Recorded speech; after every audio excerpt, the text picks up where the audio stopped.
This is a read of Woods Runner by Gary Paulsen, Chapter 11. He lay under overhanging hazel brush and studied the farm. Here, very close to the middle of the wild, was an almost perfect little farm. It had been 3 days since Samuel left the men behind. He'd eaten more and more meat, become stronger and stronger, and at last couldn't stand the slowness of walking beside the oxen. The men were in no particular hurry, or as Coop said, still going to be war. Catch it now or catch it later. And they had gear to move, so had to go slowly. But Samuel became more frantic with every step. At last, when they stopped to rest, he had told Coop he was going to take off on his own. Coop had nodded. There'll be people wanting to kill you, he said. Well, let me cut those stitches out of your head. Healed up good. He set to work as he spoke. Almost everybody you meet will maybe want to kill you. So keep to the brush, keep your head down, and don't walk where others walk. He took out the last stitch. There was nothing more to say, so with a nod, Samuel turned away and trotted ahead of Coop and the rest of the men. Samuel took the advice to heart and worked well off the trail, which was becoming more like a road with two tracks. Even so, he doubled his speed. He had brought meat with him and took care to eat sparingly. After 3 days, it was nearly gone. He'd have to get more soon. Deer were as thick as fleas, and it was just a matter of shooting one. He was moving quietly through the woods, ready to do just that when he came upon the farm. It had not been attacked and burned, and it was a shock to see the building standing and unharmed. And aside from that, this was a proper farm, not a frontier cabin hacked out of the woods. True, there was deep forest all around it, but the farm itself was neat as a pin, with a split log fence all whitewashed and a frame house and a barn, made not from logs but from milled lumber. More, the house was painted white and the barn red with white trim on the doors and windows. As he watched, he could see chickens in the yard. Several thoughts hit him. First, chicken would taste good. The thought of roasted chicken made him salivate. Second, if they hadn't been attacked, it must meant they were friendly to raiders who must come right through here. Third, an easy jump in thinking. It would be all right for Samuel to confiscate a chicken, assuming the farmer was friendly with Samuel's mortal enemy. Now, how to bring about? He could wait till dark, but that was still 8 hours away. He couldn't waste time. Sitting here, the farm was in the middle of a large clearing.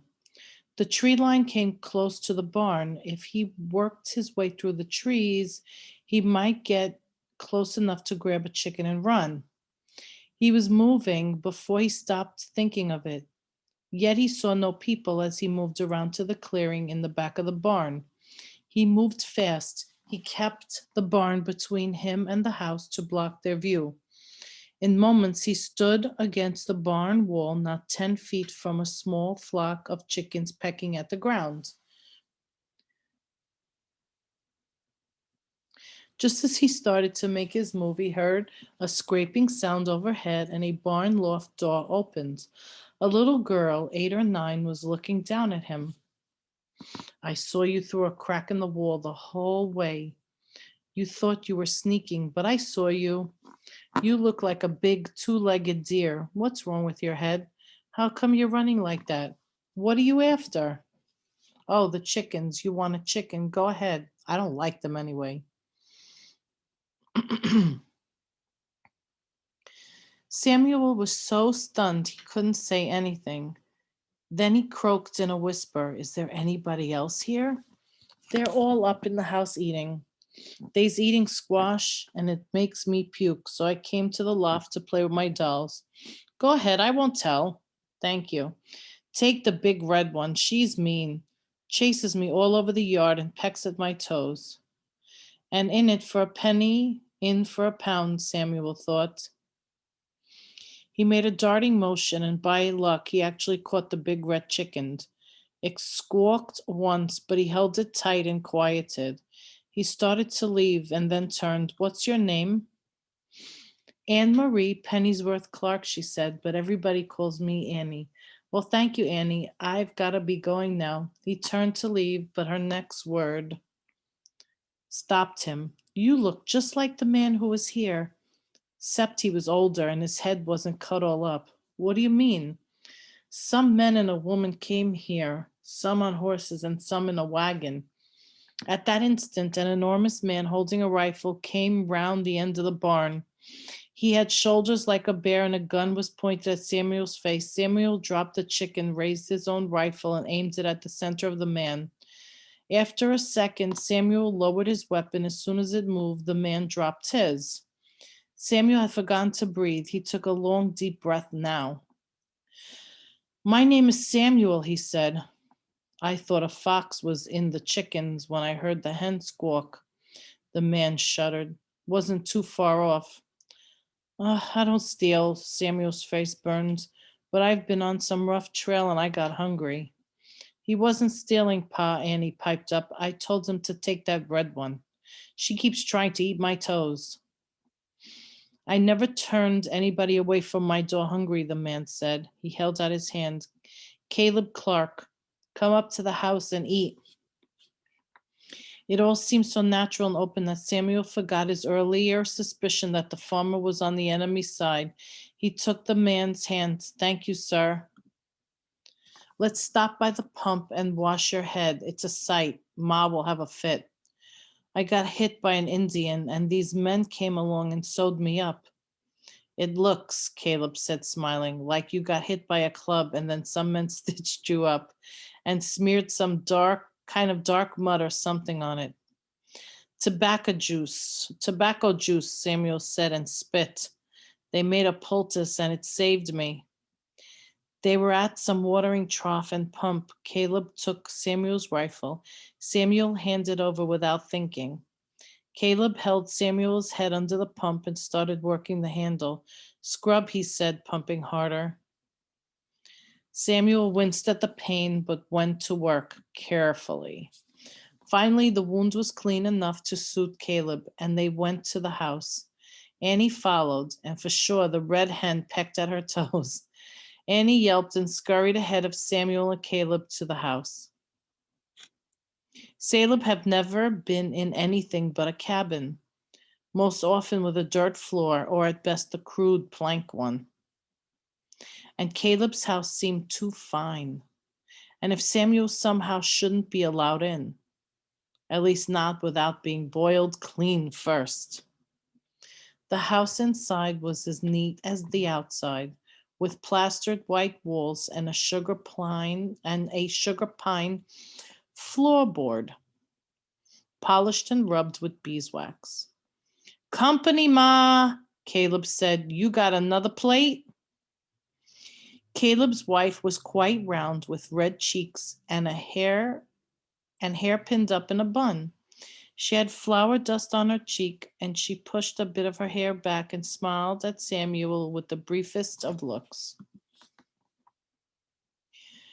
She pointed at a chair that backed to the stove. Sit and eat. We just started. There were only 3 people, 4 with Samuel, but the table absolutely groaned with food. There was squash, as Annie had said, with maple sugar, and butter melted in the middle. There was a roast of venison and potatoes, a loaf of bread with apple butter and some kind of jelly, and corn on the cob with melted butter dripping from the cobs. Samuel had never seen anything like it. Huge bowls of food and a gravy tub that held at least a quarter of rich brown steaming hot gravy. At least a quart of rich brown steaming hot gravy. His stomach growled as Caleb poured him some buttermilk, and they all sat. There were a fork and spoon and knife at each place. Samuel waited to see how things were done. Caleb smiled. We'll say grace. They held hands, which seemed strange. Annie was to his left. She decided that since he was there, she'd sit to eat. She grabbed his hand. Caleb's big paw took his other hand, and in a deep voice, he rumbled, Thank you, Lord, for this food and this company. In Jesus' name, amen. And they set to. Nobody spoke. Ma heaped his plate with food. It seemed more than he could possibly eat. He was sure his stomach had shrunk, but he somehow got it all tucked in and felt full as a tick. Then Ma brought out rhubarb pie with thick cream sprinkled with maple sugar, and somehow he got that down as well. Thank you, ma'am, he said. I've never eaten like that, not in my whole life. Even at fall feast, it wasn't that good or that much. I won't have to eat for a week. I just wish my folks. He stopped, remembering what Annie had said. He turned to her. You said some men came and one of them looked like me.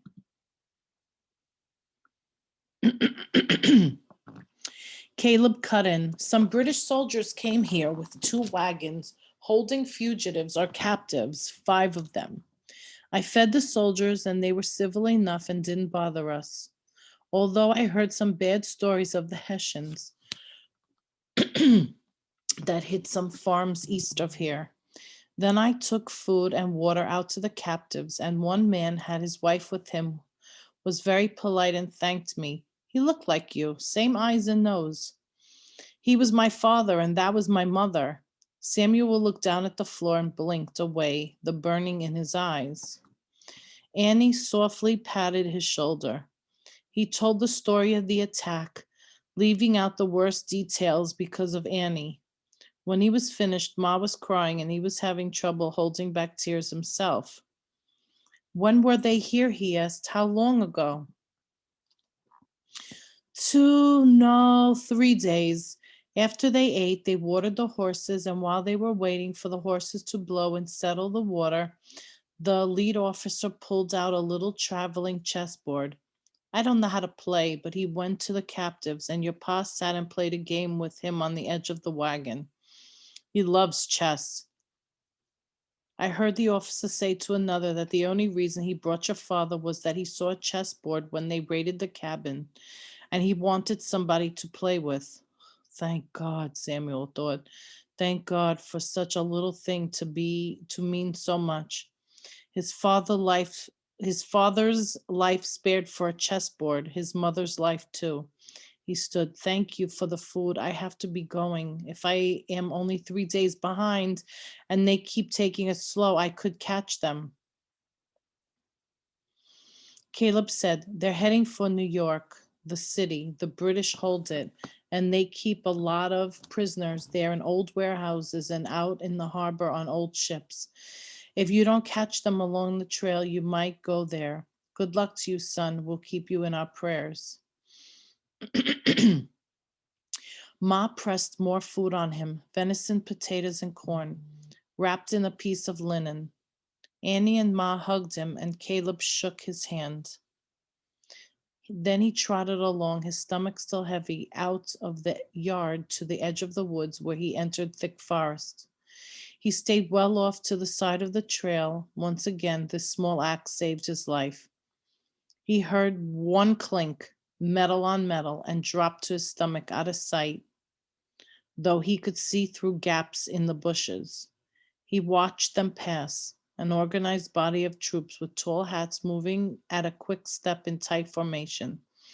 They followed an officer on a large bay horse. They did not look like British soldiers. They had brownish instead of red uniforms and were more disciplined than the redcoats. Hessians, he thought, Germans. They were quickly past Samuel. Their march would take them directly to Caleb's farm. Curious and with some fear, Samuel turned and followed them off to the side, 50 yards to the rear.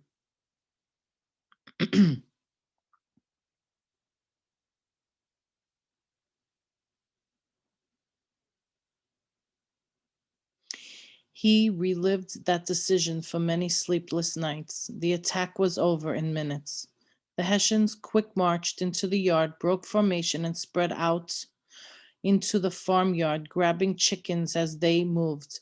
Caleb and Ma came out onto the porch. Caleb wasn't armed, though he raised his arm and pointed at the soldiers. He and Ma were immediately gunned down. Then four soldiers jumped to the porch, bayoneted them. Annie exploded out of the house and ran toward the barn. Three or four of the soldiers shot at her but missed, and once she was around the barn, she ran for the trees. More men tried to hit her but missed. Samuel was amazed at how fast she ran. She stumbled once, and it looked as if she might be hit, but she jumped to her feet and kept running. They took the bodies of Ma and Caleb and dragged them back in the house. 8 or 10 men went in the house and looted it, taking anything shiny and all the food they could find. Then they set fire to the house and the barn, and when those roared it with flames, the soldiers fell into formation and quickly marched out of the yard, disappearing down the trail. It had taken less than 10 minutes. Samuel was sickened by the cruelty, the absolute viciousness of the attack, and then he hunched over and retched. He felt that he should have run to Caleb and his wife to help in some way, but knew there was nothing he could have done. He would have been dead long before he got at them. He was helpless. He sat crying, watching the house and barn burn. The Hessians gone like a plague. Caleb and Ma, the food, eating together, how open, gentle, and pleasant and good it had been to sit with them and talk. Destroyed, gone. Gone in this ugly war with these evil men, gone and never coming back. There was nothing he could do or have done to save them, help them, except find Annie and take her with him to New York. He made sure nobody was coming down the trail and then set off at a trot around the clearing, staying well in the undergrowth, looking for Annie and trying to erase from his mind what he had seen. He had to find Annie, then find his parents. That was all that mattered.